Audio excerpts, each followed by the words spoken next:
আমার কাছে একটা গোপন খবর আসে, মিডিয়ার পূর্ব পাড়ার দিকে জঙ্গল সাইডে গাঁজা প্ল্যান্টেশন করা হয়েছে ইলিগালি।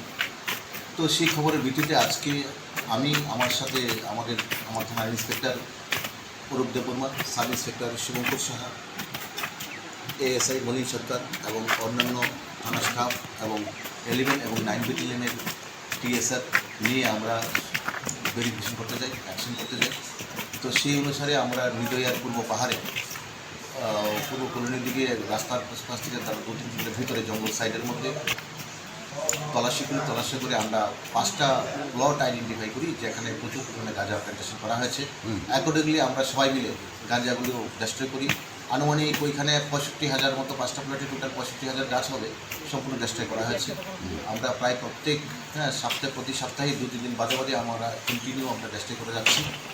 তো আমাদের অথরিটি এবং আমাদের এসপি স্যারও আমাদেরকে খুব ইয়ে করেছে, উপর থেকে ডিজি স্যার থেকে আরম্ভ করে সবাই বলছে মানে অ্যান্টি নার্কো অপারেশন করার জন্য। সেই অনুসারে আমরা প্রত্যেক দিনই গাঁজা প্ল্যান্টেশন ডেস্ট্রয় করছি।